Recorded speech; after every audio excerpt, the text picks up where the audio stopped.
The show is here. Yo, our mission is clear. It's time to change healthcare. Have no fear. Today is the day. This is the hour. Together, you know we've got the power. Drop the silos. We're all the same team. Experience, business, tech, and marketing. How can anyone be satisfied with the way things have always been? Yeah, we've tried. So join us now. Join the revolution. Consumer first health is the evolution. Status quo, more like status no. Yeah, this is the healthcare rap. Y'all, come on, let's go. New choices, new platforms, new care models. In the healthcare of tomorrow, consumers win. But who will design it? What will it look like? And how long will it take? We're here to answer those questions with some provocative thinking about how to create the healthcare that people actually want. Ready to roll up your sleeves, look at the world a little differently, and explore the frontiers of consumer health together? Join us. This is the Healthcare Wrap. Welcome back. I'm Jared Johnson from Shift Forward Health, and here's what's going to go down today. We have the Flava of the week about the value systems underlying care. What can we learn from the Free Market Medical Association and other micro-revolutions that are daring to improve the experience for patients and providers? I'll talk about that. Then Zain and I are honored to welcome Bob Riney, CEO of Henry Ford Health. In this exclusive interview, Bob shares a compelling vision for providing quality care amidst a challenging landscape, including how Henry Ford is playing a leading role in revitalizing communities in and around downtown Detroit, and what has to happen for the hospital-centric business model to remain sustainable. There's a lot to get into, so it's time to dive right in. Are you ready? Let's go.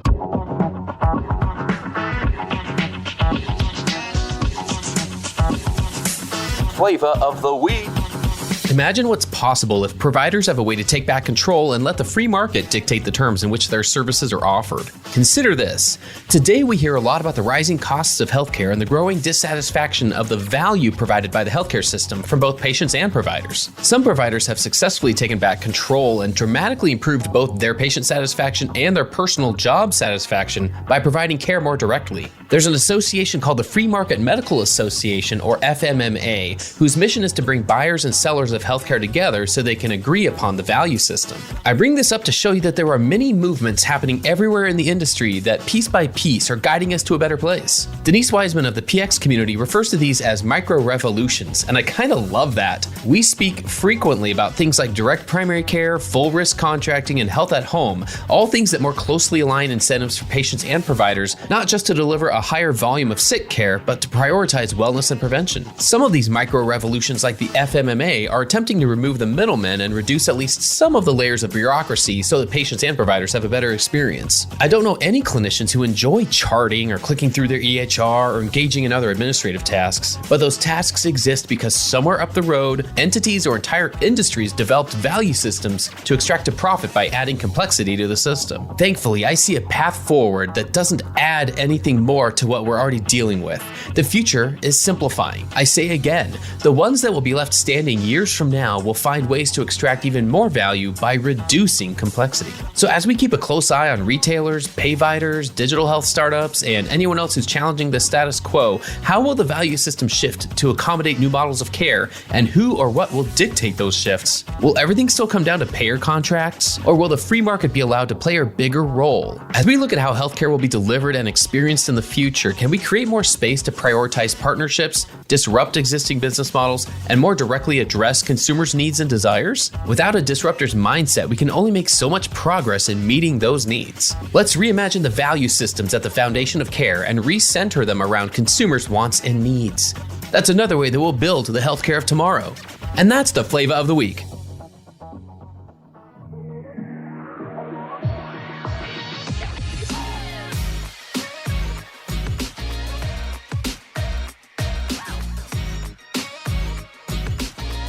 The flow. All right, everyone, let's get into the flow. We have a very special guest today, so I'm going to turn the reins over to Zain to welcome him in.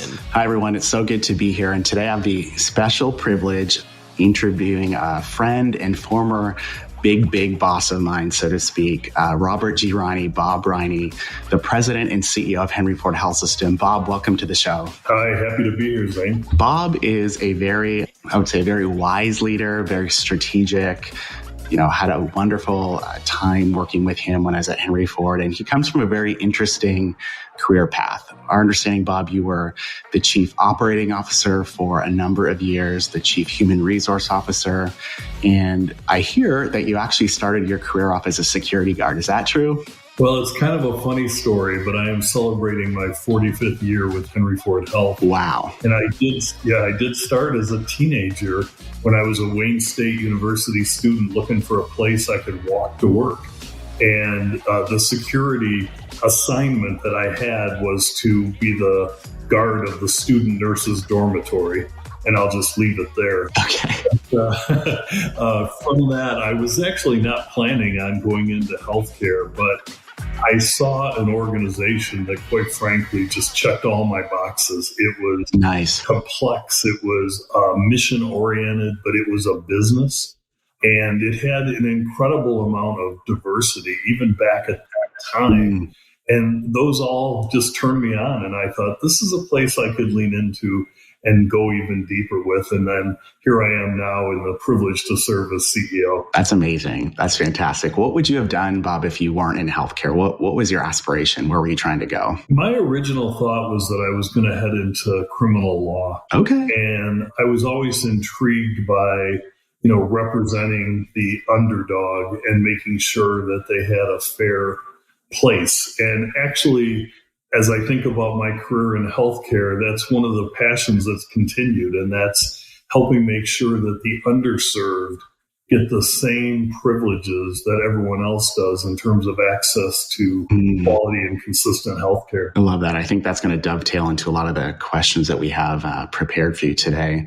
Bob, maybe before we dive into a little bit more, could you give an overview of Henry Ford Health to our listeners? We have listeners listening in from all over the country, including Canada, but I think sometimes people don't fully understand the breadth and depth of what you all are doing at Henry Ford Health and the size of the enterprise that you're leading. And so if you could take a moment just to sort of explain it, that would be fantastic. So Henry Ford Health has assets throughout the state of Michigan, but most of it is concentrated in Detroit and the metropolitan Detroit area. Our organization is over 100 years old. It was actually founded by Henry Ford himself. And when he put a shovel in the ground, he said, Detroit doesn't need another hospital. It needs a hotel for sick people. I find that statement made 110 years ago to be quite extraordinary as we continue in the industry to try and meet that goal. We have a combination of large and middle-sized hospitals. We have over 100 ambulatory sites. We have a very big digital profile. We own a health insurance company called Health Alliance Plan. And most importantly, we have 33,000 of the best team members that you could ever ask for. That's huge. So what I'm hearing there is that y'all are like an integrated delivery network, similar to like the Kaisers of the world and others. We are very much an integrated delivery system, and we really believe that medicine is a team sport, and the coordination of care is what people need and what produces great outcomes. Well, big news coming out of, Henry Ford Health, and, obviously it impacts me because I actually live still in call it the footprint of your campus, but it sounds like y'all are working on big plans, working with the Pistons and others to build a brand new medical campus and really being part of, call it the revival of the city. And so curious if you could share a little bit about what the vision for that is, how it started, and where you see it going. So nothing makes me more excited than to talk about what we are calling Destination Grand. And we refer to that because our flagship Henry Ford Hospital sits on West Grand Boulevard. But to answer your question, Zain, we are working with unusual partners in a lot of ways, which really excites me, to not only transform our campus, but also to transform the community around our campus. And so we're building an all-new bed tower, new ERs, new ORs, new procedure rooms. We have a need to modernize a campus that was originated over 100 years ago. And that also fits with our mission to continue to be a destination place at that particular hospital for complex care that really can't or shouldn't be done at many places. And we've got the clinical excellence to do it. But we're partnering with the Detroit Pistons to build walkways, bike paths, green space, and multi-income housing so Nice. that we can be inviting for all populations at all different levels of means. And then we're partnering with the Michigan State University to build a joint research building that's really going to be focused on population health and figuring out how to eliminate disparities in various communities based on both health access and health outcome. And so these partnerships are, I think, what the industry needs more of. And we're really excited. And it'll be one of the biggest investments in the city of Detroit in 3 or 4 decades, and just really add to the vibrancy of a city that was so important in America's history and now is coming back so strongly. That's fantastic. Yeah, that's amazing. And I agree. Partnerships are what the industry needs a lot more of. And I love that y'all are really setting a new standard here. That kind of makes me think broadly about the state of the industry right now. We're sitting here almost halfway through 2023. I wonder if you can give us a state of the state from your perspective, from a leadership perspective, because that's a pretty groundbreaking project you just described. I mean, needless to say, I imagine amid all of the challenges that are out there facing hospital systems right now, it's great to be able to point to something like that and use that as a rallying point. But maybe you can give us just a broader state of the state in terms of what hospital systems are facing right now and, what we're doing about it. Well, first of all, Jared, you couldn't be more correct about the fact that, the industry has had such turmoil the last few years that people are just desperate for excitement and for hope for the future in the industry. And so this project is a really important rallying cry in that regard. But to talk about the industry itself, it's at a real inflection point. The burnout that happened from the pandemic of healthcare workers really taught us several things. One is that there's only so much any one group of humans can take, and that there's a price you pay when you face such an unbelievable situation as we did with the COVID pandemic. And secondly, you recognize that public health is something that communities desperately rely on. And unfortunately, for many, many markets, the public health system infrastructure wasn't there. And so the health system, the hospitals, had to not only serve an unbelievable volume from the pandemic, but had to serve as de facto the public health companies as well for communities. And so the industry, as a result of all that change and stress, has had a number of problems. One is that the math doesn't work anymore. Payments are fixed for the most part as an industry, and labor costs, because of the severe shortage and the burnout from the pandemic, have gone up in many classifications 20-25% in just a couple years' time. But when your revenue is going up 3% and your expense is going up 20-25%, simple math tells you that just doesn't work.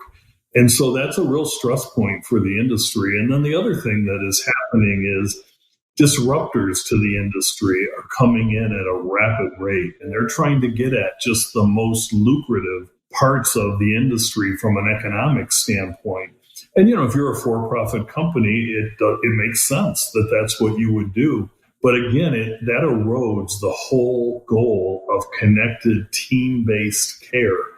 And it puts patients potentially back in kind of going to various places for care that is not well connected.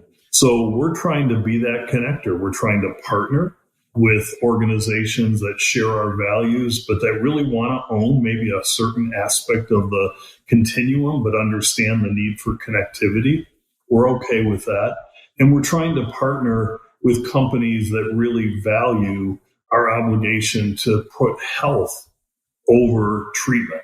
And right now, we're still an industry that focuses on treating someone after they are facing something severe. We need to really work on the health status and helping people lead healthier lives. So, if we can work with companies that share those values, I don't think that we can or should do everything alone anymore. But it's got to be connected in a very significant way.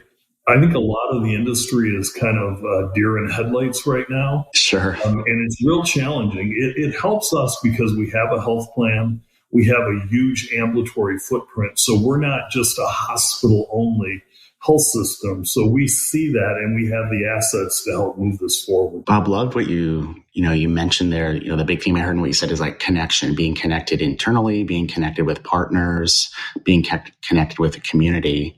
And, certainly from our vantage point, here on the podcast, we spend a lot of time talking about digital health, digital transformation. And so curious, Bob, how are you all thinking about, I would imagine one of the solves to everything you're talking about is technology. How are you all thinking about deploying novel use cases of consumer-focused tech to help connect the organization to the community, to patients, and within itself? Yeah, it's the question of the era. Sure. It really is. And there's an arms race to adopt both AI and digital solutions. And one of the things that we're going to have to do as an industry, quite frankly, is try and spread if it works and fail fast if it doesn't, because not everything's going to work. Right. But we have to move forward and really find a way to create ultimately a very connected success. So in the artificial intelligence side, I see that as really helping us with the complex issues inside our hospitals that potentially give physicians and clinical leaders a new set of tools when they're looking at options, when they're looking at strategies for complex care. On the consumer side, I see digital as being a way to transfer care from clinic to care anywhere. Care can be delivered, quite frankly, through your watch while you're in your car or in your office or at your home. And right now we're using virtual connectivity for appointments, but that's the tip of the iceberg. We're soon going to have a series of diagnostic tools. The other thing that I know is going to happen as a result of digital solutions is the health system will become more efficient. Most people don't realize that there are a lot of no-shows and cancellations in healthcare because people at the last minute just don't feel well enough to go to the clinic or to go to the doctor's office, or just life gets in the way.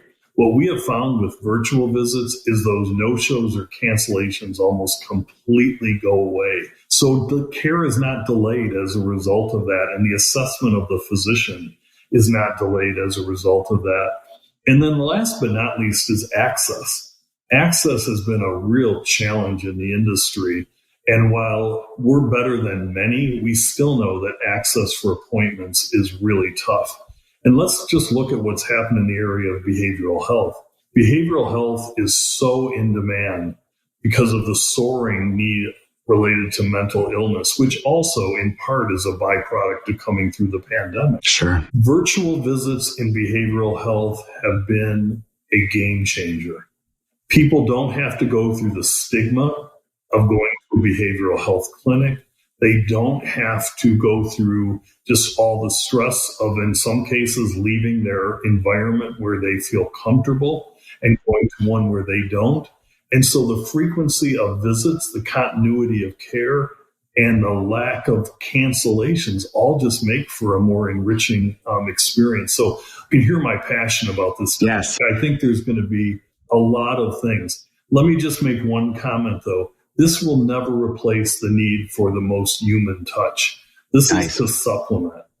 Healthcare is an intimately human experience, and we have no plans on changing that. But this will augment and support it in a way that's a win-win. Stay tuned for more provocative thinking after the break. Consumer demands, disruptive technologies, and AI are shaping healthcare for years to come. On the Hello Healthcare podcast, we dive deep on these issues with leaders who are driving change. These stories will inspire you to create and demand a better future in healthcare. Learn more at hellohealthcare.com. And now, back to the show.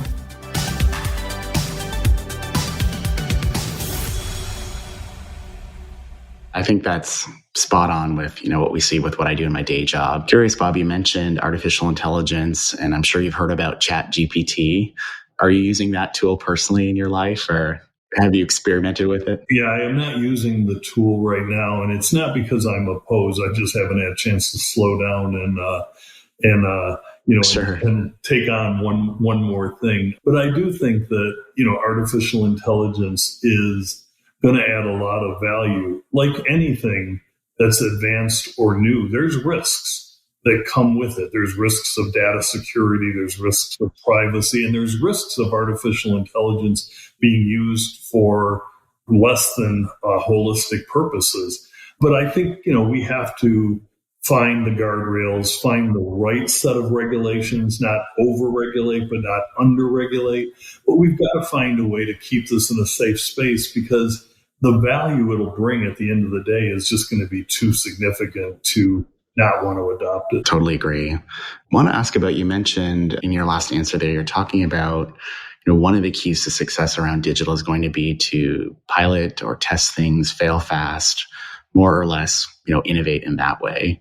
Typically, we see and we don't find that institutions like, big hospital systems are always great at that.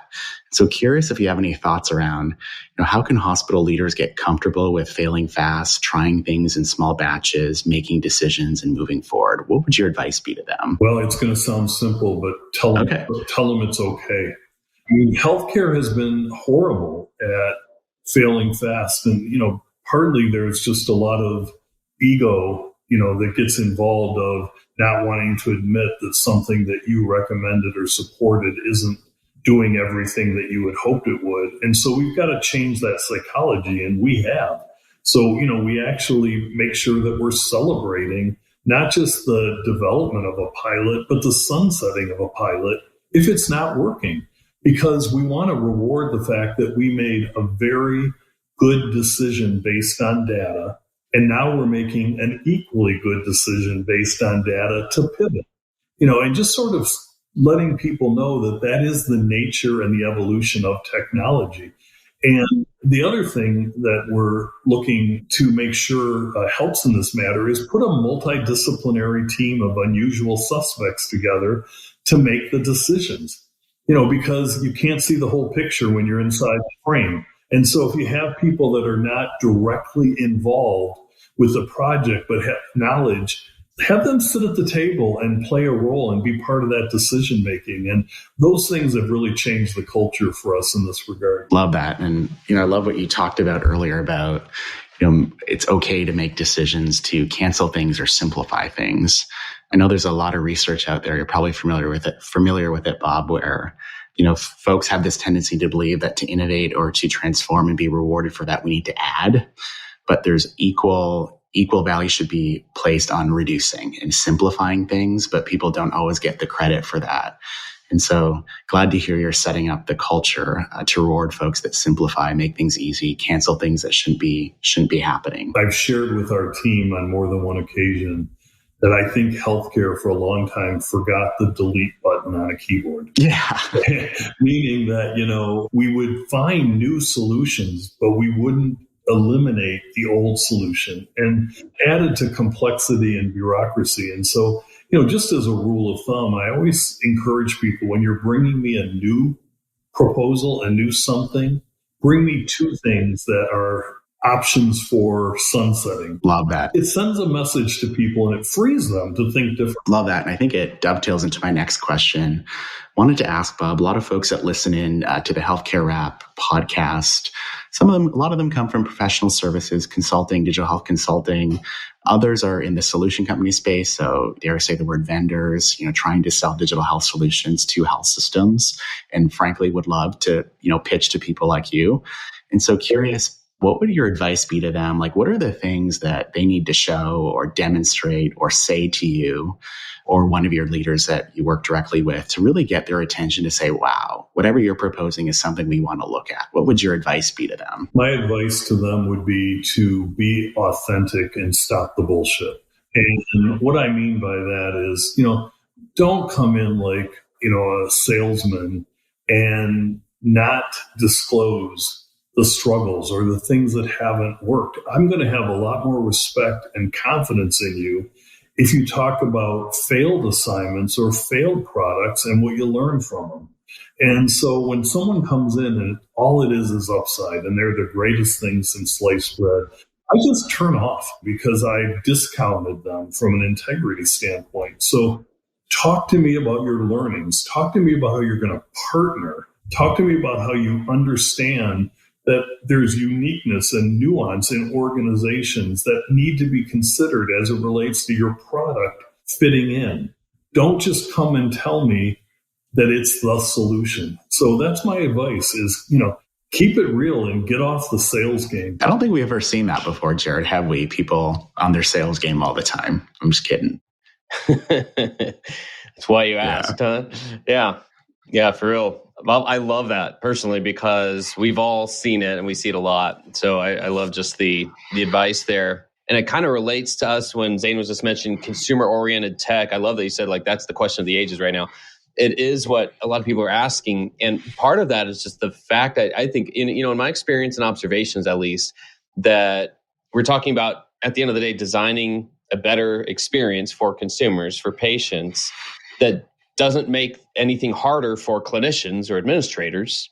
It doesn't have to be one versus the other. And that's a whole skill set that we're learning is kind of outside the DNA of a lot of healthcare organizations. So we're starting to learn, but that does take some new skills and core competencies, I feel like. What do you think it takes? What kind of skills does it take to get better at designing that type of experience? I think that one of the things that we have to really work on is helping people redesign their job when we've implemented new technologies so they feel good about the new aspects of their job as opposed to threatened by the elimination of some things that they've done. Because human beings are all, to some extent, adverse to change and also worry about what's in it for me. And it's a very, human thing to worry about. And so giving you a quick example, we developed the technology in our organization. So now when I go online and make a patient appointment for myself, I can also pre-register and pay the copay, go through my pharmaceutical reconciliation, update all my profile information so that when I go actually see the physician, there's not a waste of time of that stuff. We're getting into a quality discussion about what I really need. But what I found for the first several months when this technology was implemented and working well is I would show up at a clinic and I would still get asked exactly the same thing by the medical assistant or the clinic receptionist. And after a couple of times, I finally came back to the team and said, we haven't completed the continuum.